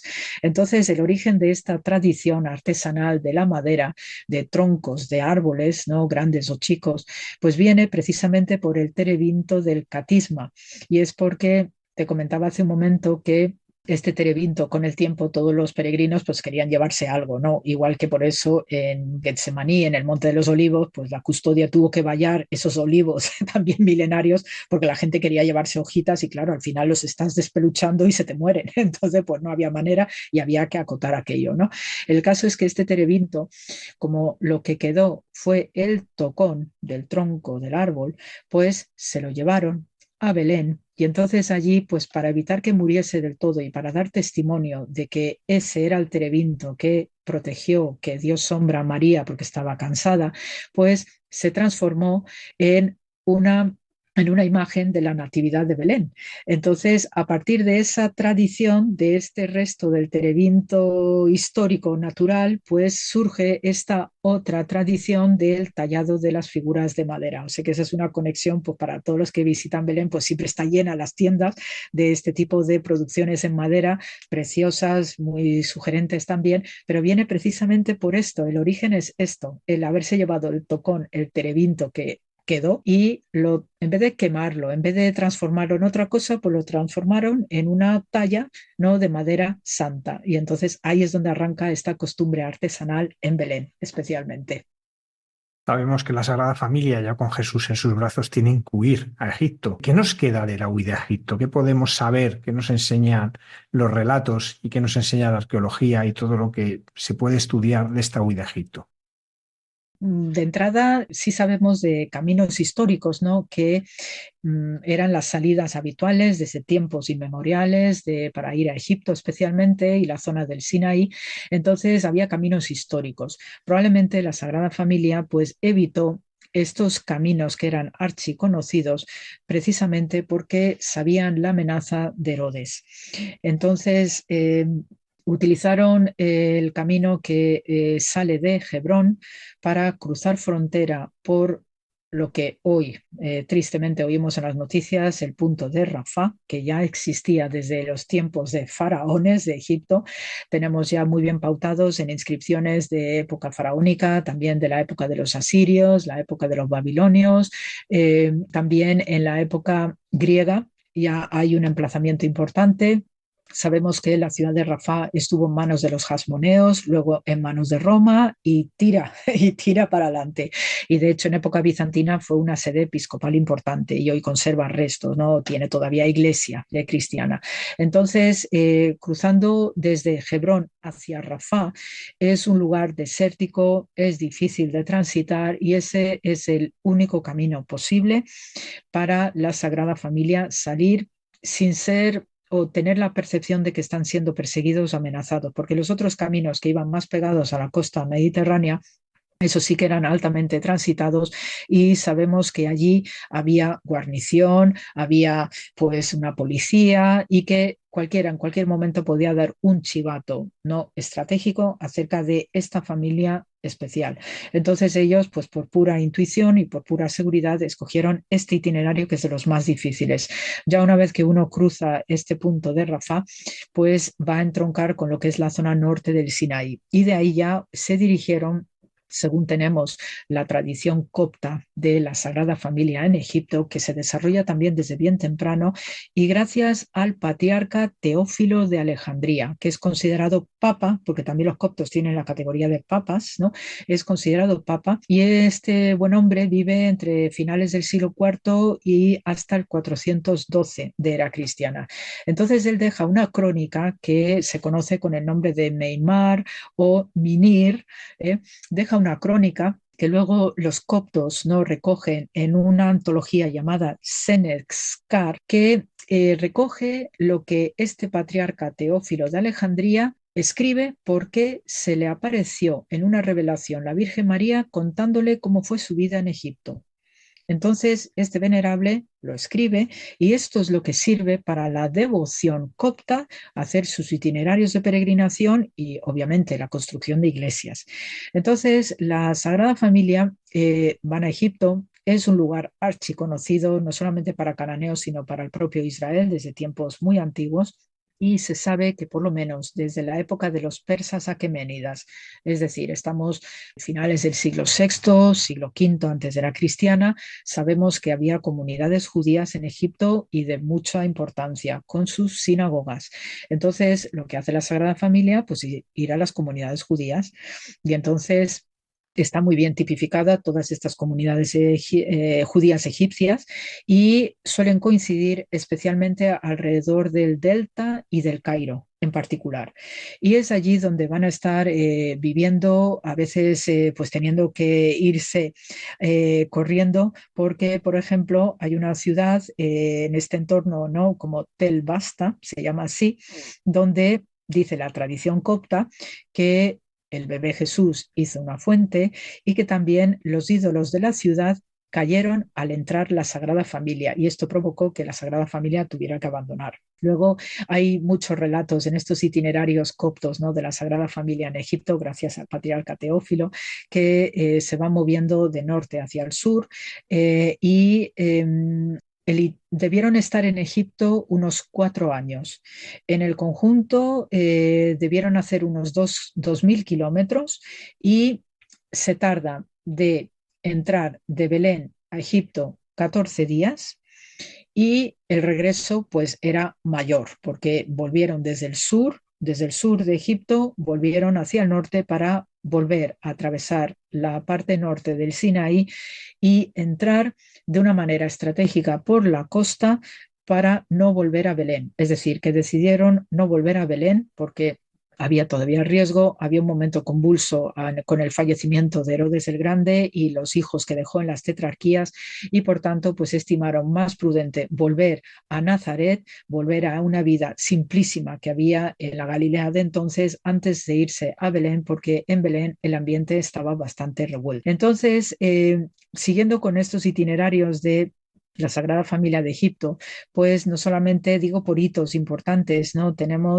Hay un itinerario muy, muy interesante que además cada punto merece una investigación exhaustiva y eso sería ya para otro temazo de programa, pero por ejemplo tenemos el lugar de Sakha que dice aquí que se conserva el pie de Jesús porque hay una roca donde Jesús dejó la huella. Entonces esta piedra pues la tenían los coptos, los sacerdotes coptos de allí, la tenían bien escondida y ahora pues lo puedes venerar y ver, ¿no? Luego también hay otro sitio, Matarilla o Matatarilla también, que están todos alrededor del Cairo, y dice también que era un sitio excepcional donde había muchos árboles sicomoros, y entonces que María también solía protegerse del sol picante de entonces bajo los árboles de sicomoro. Siempre hay un árbol relacionado con el discurso femenino de María, ¿no?, en todos estos itinerarios de Oriente.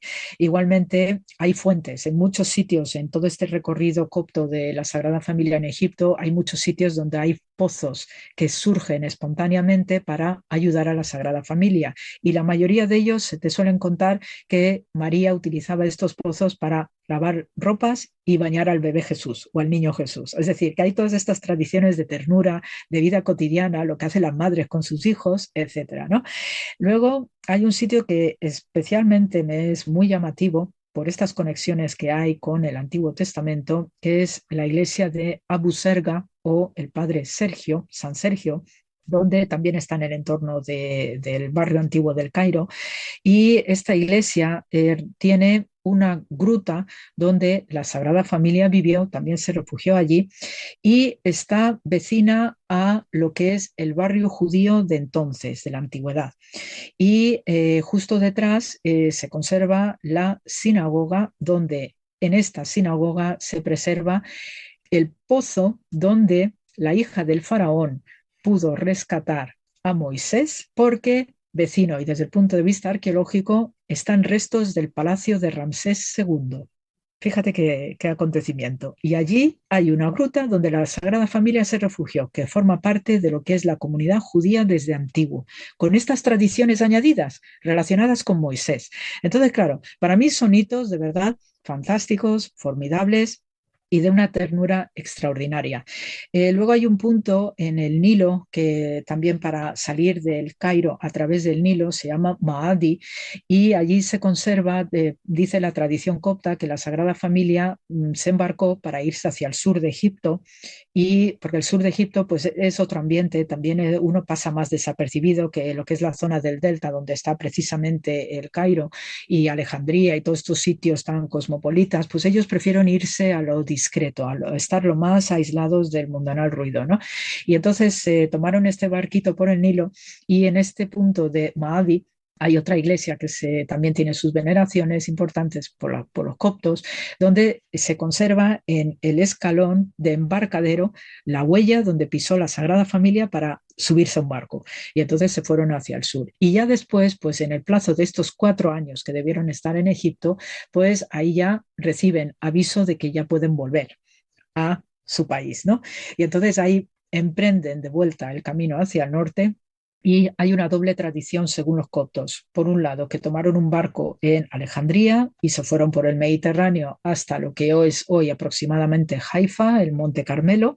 Y hay una tradición más sólida, que volvieron por tierra, cruzando de nuevo por donde habían venido, el norte del Sinaí, cruzaron este punto de Rafah y sí tiraron por la zona mediterránea para evitar el centro del país, evitar pasar por Belén, evitar pasar por Jerusalén, y sí fueron yendo por la costa para evitar cualquier tipo de ruido relacionado con el centro de poder político, también donde estaban los romanos, etcétera, etcétera. O sea que evito todo ese mundo y me voy por lo más alejadamente posible. Y ahí es cuando vuelven a Nazaret y ya tenemos otra parte de la historia de la Sagrada Familia. Cayetana Heidi Johnson, arqueóloga biblista, pues muchísimas gracias por habernos llevado esta noche hasta la misma cueva y haber podido, como decíamos al principio, explicaba San Ignacio en sus ejercicios, oír, ver, sentir lo que en la noche de Navidad, en aquella primera noche de Navidad, se vivió. Y muchísimas gracias también por tu sección semanal, Jesús en su tierra, que tanto nos ayuda a profundizar en lo que nuestra fe nos enseña.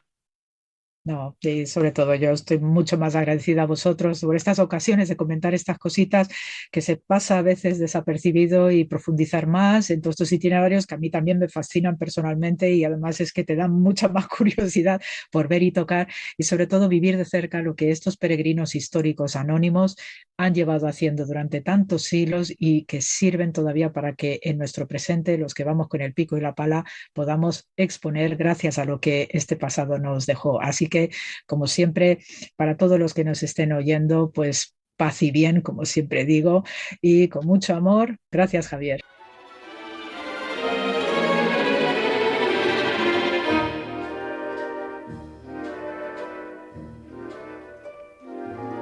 Frosted window panes, candles gleaming inside, painted candy canes on the tree.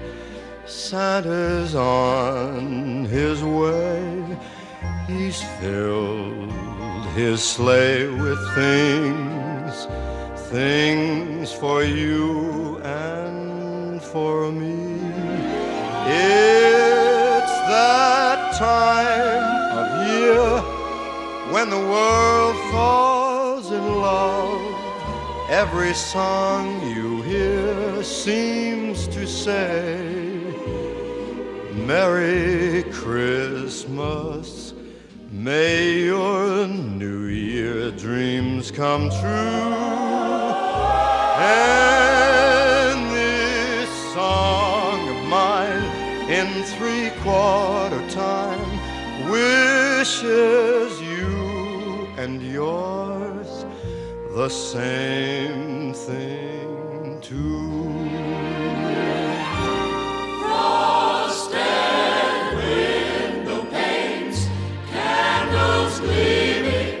Inside painted candy canes on the tree.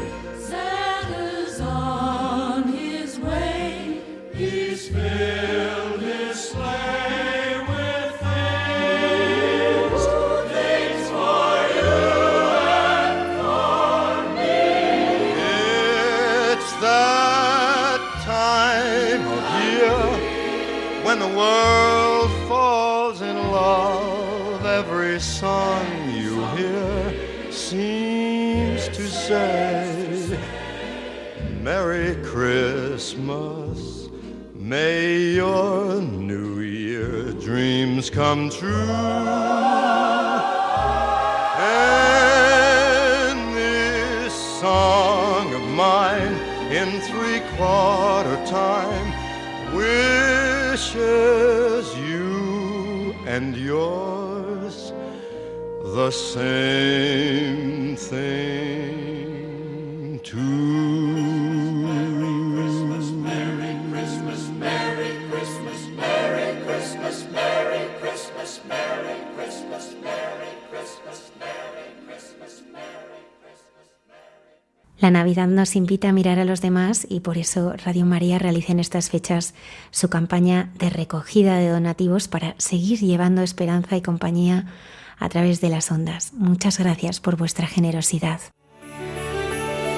Hay encuentros que cambian la vida, como los de los conversos con Dios, y encuentros que cambian la historia, ante todo el de Cristo con la humanidad en Belén.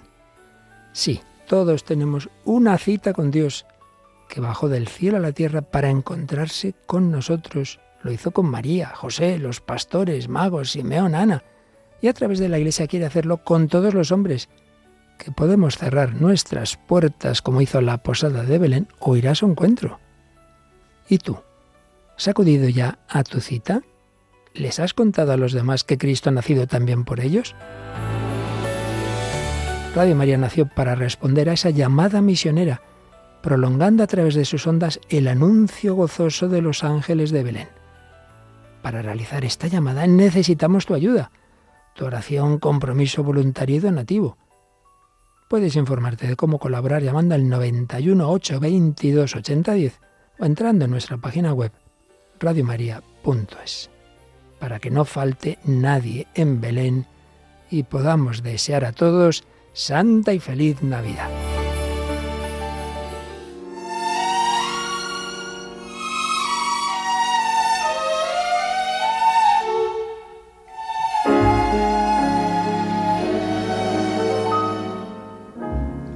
Chestnuts roasting on an open fire, Jack Frost nipping at your nose, Yuletide carols being sung by a choir, and folks dressed up like Eskimos. Everybody knows a turkey and some mistletoe help to make the season bright.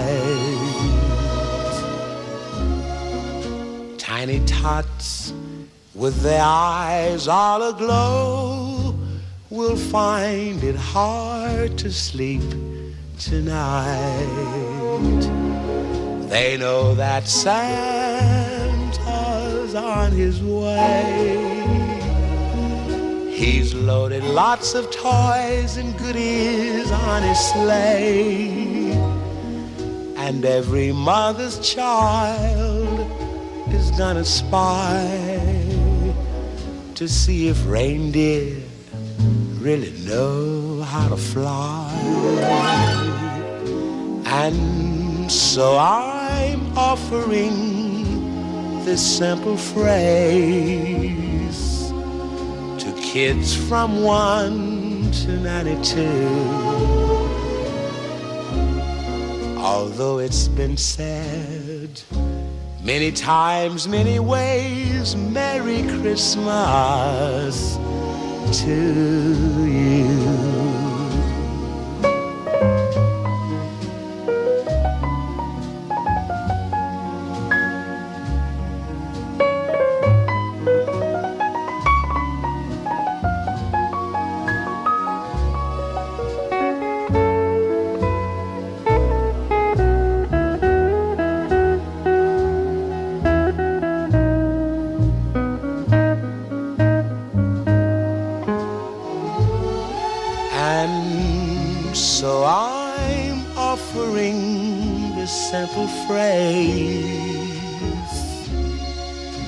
Kids from 1 to 92. Although it's been said many times, many ways, Merry Christmas to you.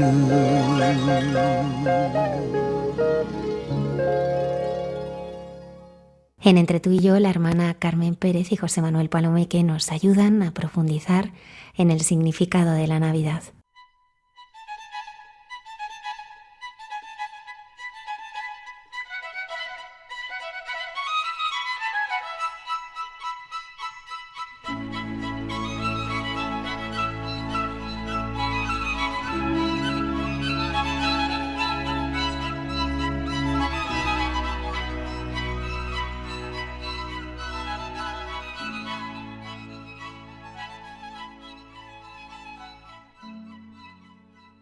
José Manuel, ¿qué te parece esta expresión? Después comentamos de quién es. No me buscarías si no me hubieras encontrado ya. Mira, San Juan Pablo II, en una Navidad, se dirigió a los jóvenes haciéndoles sentir la libertad y el derecho que todos tienen de buscar a Jesús, animándolos a un compromiso serio en esa búsqueda y a dirigirse hacia Belén, símbolo de la meta espiritual. Les decía que todos los hombres debemos tener el derecho y la libertad de buscar a Jesús. Todos los hombres debemos ser respetados en esta búsqueda, cualquiera que sea el punto del camino en que nos encontremos. Todos debemos tener también la buena voluntad de no vagabundear por aquí y allá sin comprometernos a fondo, y debemos dirigirnos con decisión hacia Belén. Algunos han narrado la historia y el itinerario de su camino y encuentro con Jesús en libros muy interesantes que merece la pena leer, pero la mayoría guarda escondida en la intimidad esta aventura espiritual estupenda.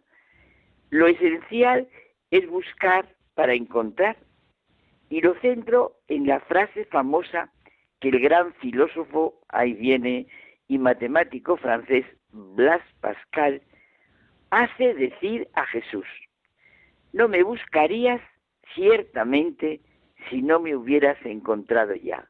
Es muy bonito, es Blaise Pascal el que se lo hace decir a Jesús.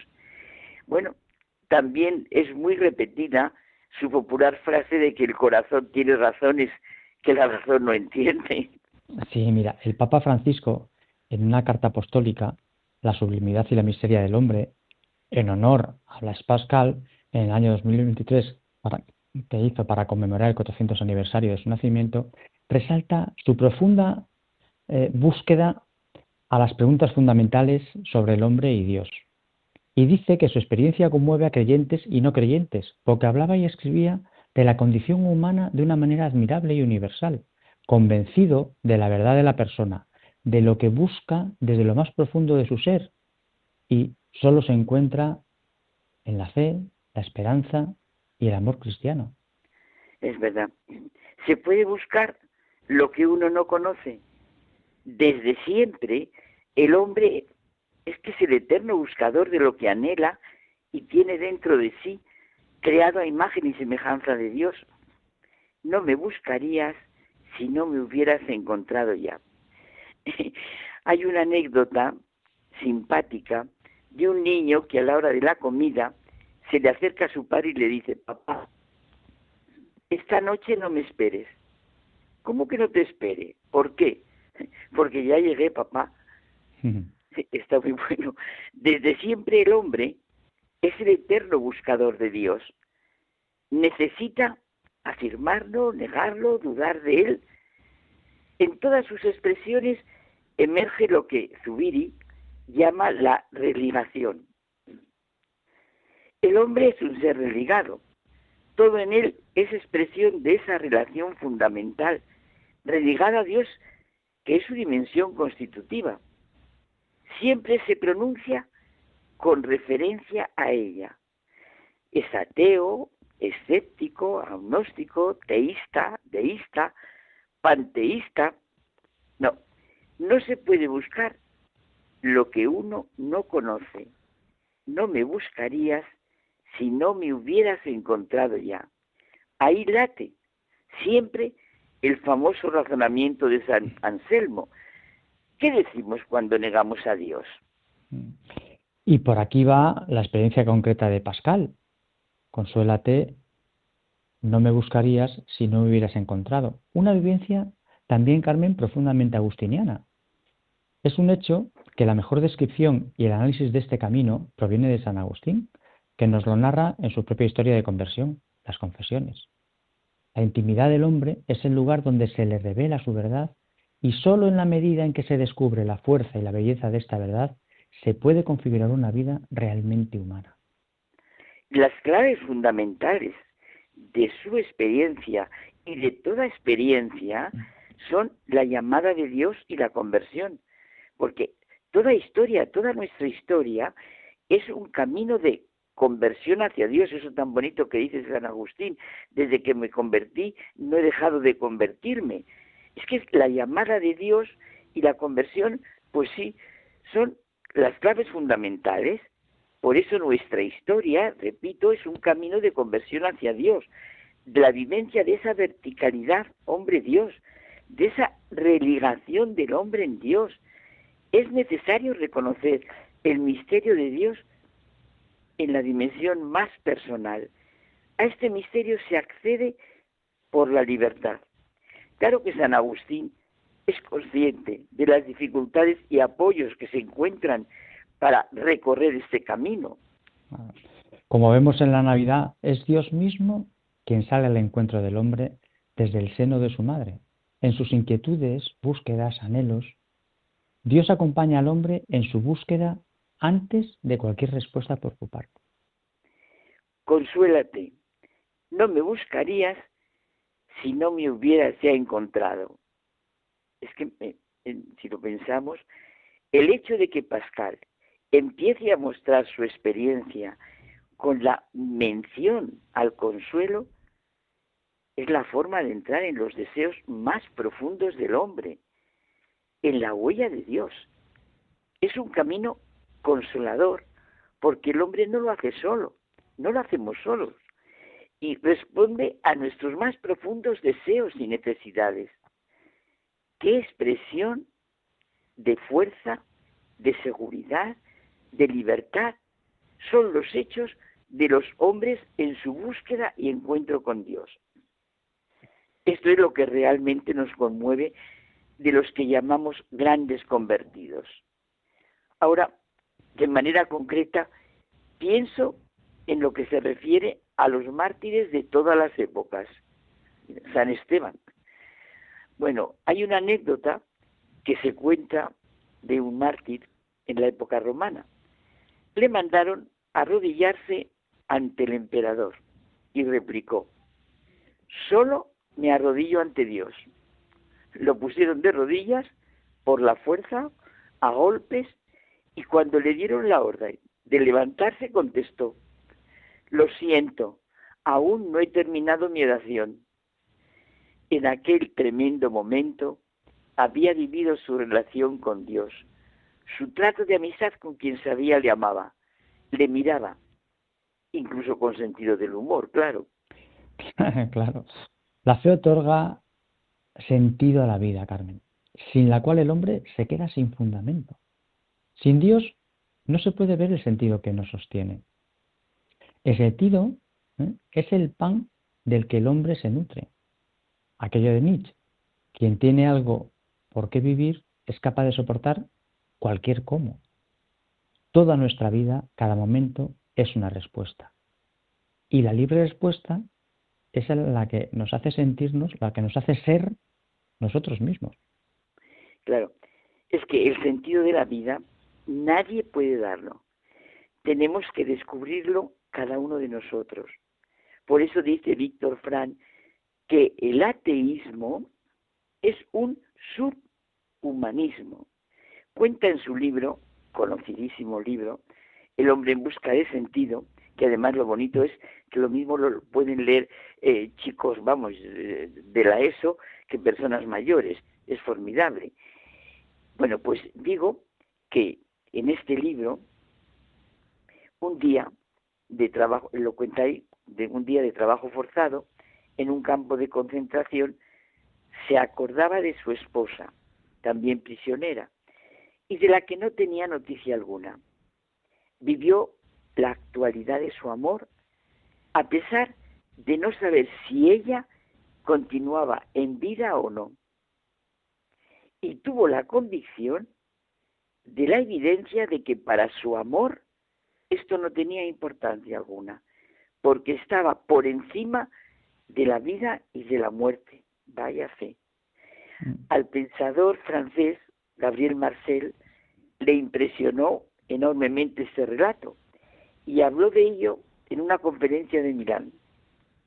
Le conmovió esta presencia recíproca de personas que es mucho más que sentimiento, que intersubjetividad, una categoría de la realidad que la muerte no puede destruir. Por eso decía que la existencia del hombre tiene sentido en todos sus momentos, el sentido del camino que conduce al fin, a la meta, no es otra cosa que la vida eterna. El hombre, Carmen, tú decías antes, no puede buscar lo que no conoce, lo que resulta absolutamente inalcanzable. ¿Cómo va a amar el hombre sin haber sido amado? Por tanto, conocer los acontecimientos de la historia solo es posible si se confiesa la fe en Dios, que es quien actúa en ellos.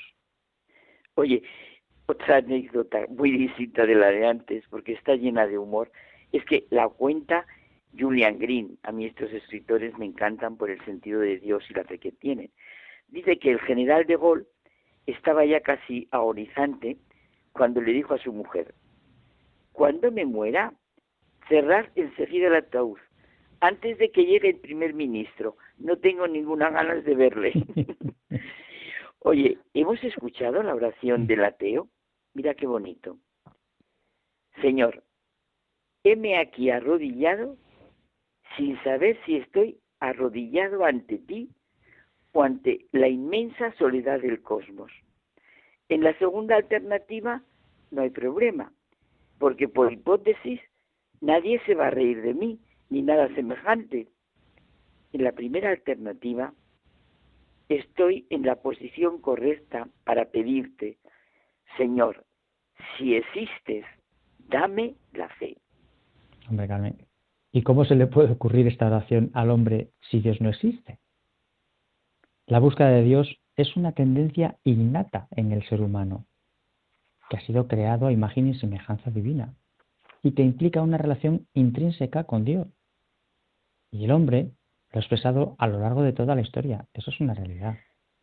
Sí, nos quedamos convencidos de que buscamos a Dios porque lo hemos encontrado y, lo mejor dicho, estamos en Él, por Él y en Él.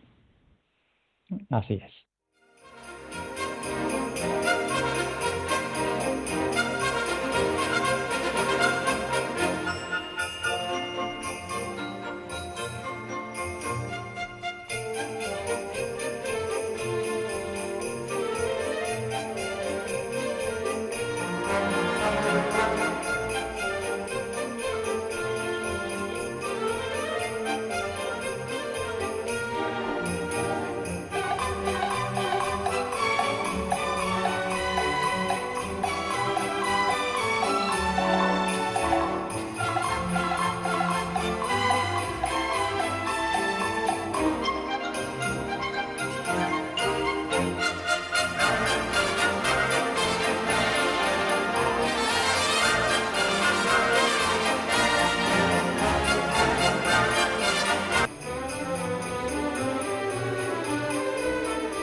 Después de haber recorrido esta noche el camino de Nazaret a Belén, nos despedimos hasta el próximo programa. Muchas gracias por habernos acompañado y que tengáis muy feliz Navidad.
Han escuchado en Radio María Hay mucha gente buena, un programa que dirige Almudena Delgado.